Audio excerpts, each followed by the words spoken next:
This episode of The Entrepreneurs on Monocle Radio is brought to you by Hong Kong Science and Technology Parks Corporation. As the city's leading global innovation and technology ecosystem, HKSTP is a hub of innovation with worldwide impact. It nurtures the success of 13 unicorns and empowers over 24,000 innovators within its dynamic community of over 2,300 tech ventures from 25 countries. By connecting bold ideas with global opportunities, HKSTP helps shape and facilitate the future through collaboration. Discover what's next in Hong Kong today. Visit hkstp.org to learn more.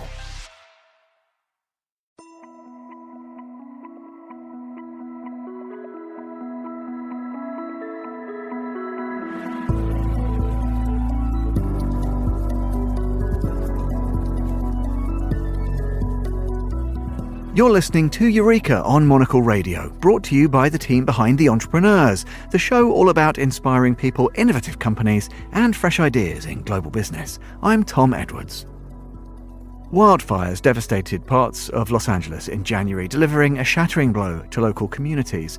As well as the human cost, estimates suggest economic damage in the hundreds of billions of dollars, potentially the most costly natural disaster in US history. That high price tag is driven in large part by the swathes of valuable real estate that bore the brunt of the blaze. Clearing debris and rebuilding homes is a major undertaking, much of it requiring private enterprise. But offering your services in the wake of such a crisis can be a sensitive matter for entrepreneurs, a fine line that property firm Crest Real Estate is navigating with great care.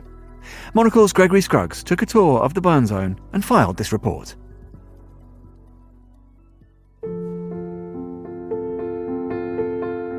Brothers Stephen and Jason Summers run a permit expediting business called Crest Real Estate.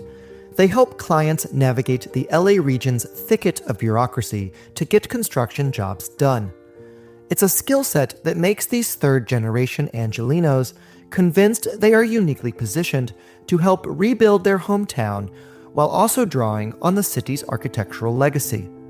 Specifically, the case study houses, a project that recruited the top modern architects of the 1940s and 50s to design prototype homes for the baby boom era.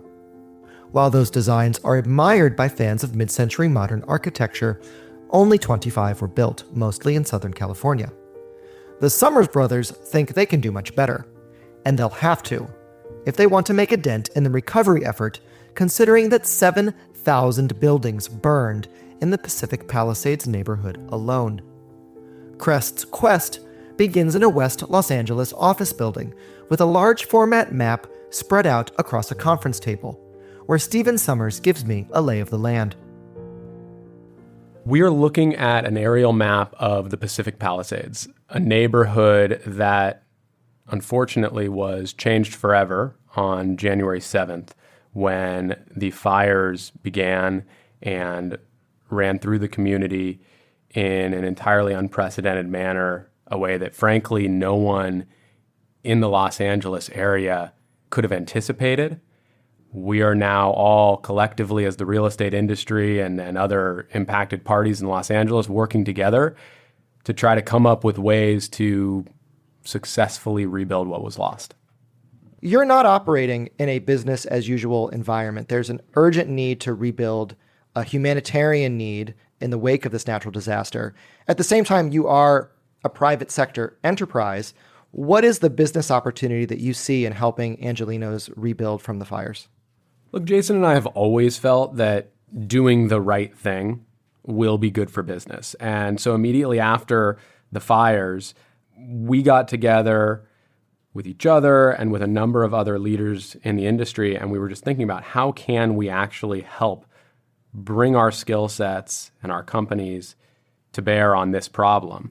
And what we realize is, Crest is really a hub at the center of so many different professionals within the real estate industry in Los Angeles, because we handle the permitting and entitlements on thousands of projects every year throughout Los Angeles. Through that, we've been able to use those connections to bring architectural firms and other suppliers, manufacturers, builders together to create the Case Study 2.0 initiative. The Case Study 2.0 initiative is bringing together world-renowned architectural talents to prepare standard plan designs that can be acquired for far less than what a custom one-off plan would cost an individual homeowner.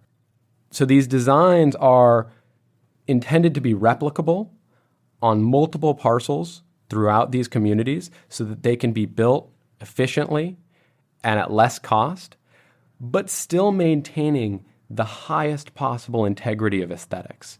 And that's really what people in these communities are concerned about. They're concerned that as a result of this rebuild, the character, the soul of these communities is going to be lost because it's almost necessary to some extent to have replicated housing to rebuild thousands of units. And so because we have these connections to the top architects in the world, we've been able to get all of them together to agree to contribute designs that truly they are breathtakingly beautiful and also tremendously varied, and provide those to the community for, as a new option for rebuilding. This is going to save costs for people in a number of ways. We've had each architect select a contractor that will be the preferred builder of their plan so that you can have one contractor building the same plan 5 times, 10 times, or even 20 times. And in doing so, they're going to achieve an economy of scale and in some ways almost an assembly line approach that isn't typically available to one-off custom home building. What makes one-off custom home building so expensive is that every single design detail is custom because that design is individual. That design is a complete one-off for that client on that lot. And we don't want to lose the feeling that these homes are custom, but at the same time, to build thousands, we need a little bit of replicability. And the reality is if you look throughout these neighborhoods before the fires, there were homes that were repeated. But as long as they're spread out enough, you don't feel that. And what you will feel when this program is completed and these homes are built is that they've been designed with attention to detail, with the best materials, but also built quickly. To better understand the scale of the challenge, we hop into Jason's electric Range Rover and head into the LA traffic en route to the Palisades. When we arrive, Jason describes the scene. Police activity, the National Guard with machine guns guarding the entry, debris trucks coming in empty, leaving full, and just thinking of how much more there is. And now we start to see the burnout areas, the charred trees, the empty lots. But this is just the outskirts of where the real damage occurred. Evidence of the fire's impact is everywhere. Along block after block, masonry chimneys are the only structures left standing, on lots strewn with twisted metal and debris piles. The clatter of heavy machinery is omnipresent as workers race to remove the rubble. The air quality monitor in Jason's vehicle spikes and registers unhealthy levels of fine particulate matter. We pull up to 870 Kagawa Street, where longtime Palisadian Doug Hafford is standing on the site of the 1941 bungalow where he raised his family. It burned to the ground and only the garage remains. But he's committed to rebuilding and eagerly talks over potential designs with Stephen and Jason. An a la carte menu like Case Study 2.0, he tells me, is exactly what he was looking for in order to save both time and money without compromising on the quality of his rebuilt home. But why, I ask him, stay rooted in the Palisades given its current state? Virtually no crime in this area. And for example, when my kids are 8 and 10 years old, they'd go, "Oh, we want to go to the grocery store." Okay, it's 9 o'clock at night. Go to the grocery store because you could just walk up the street. They were nice and safe, and your neighbors sort of watched out for everybody. So I think the whole community became one because it was in a very compact area. And on top of that, then you have all these community involvement things. For example, up at the recreation center. I coached every sport. I'll be at the grocery store and a 35-year-old man will come up to me and go, "Coach Doug," In a city not known for free-range parenting and a village-like atmosphere, it's easy to see why residents are so emotionally invested in the Palisades, and why Crest Real Estate is so invested in helping them rebuild. As we stand in the wreckage, Stephen forecasts the recovery. Construction's already beginning on new houses, and really over the next 6 to 12 months, that's going to pick up at a rapid pace. In about 3 years, I'm anticipating that a large number of homes will be built back, but not a majority. People will be living here. Still, you'll be able to clearly tell that the fire came through. I think in 5 years, it will start to feel normal in this community. And in a decade, the Palisades is going to be the most desirable place to live in all of Los Angeles. For Monocle in Los Angeles, I'm Gregory Scruggs.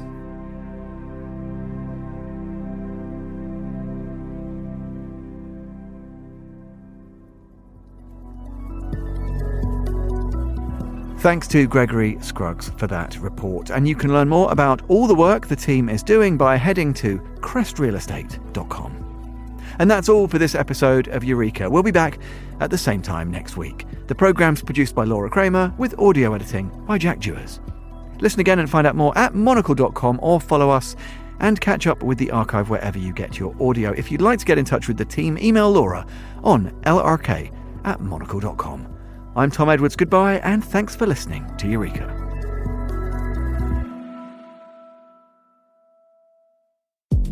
Are you building something better? So are we. This September, Monocle's Quality of Life Conference brings together founders, creatives, and changemakers for 3 days of smart conversation, big ideas, and generous hospitality. From the future of cities to people-first leadership, we'll explore what it means to build with purpose and live well. Find out more and book your seat at monocle.com/conference.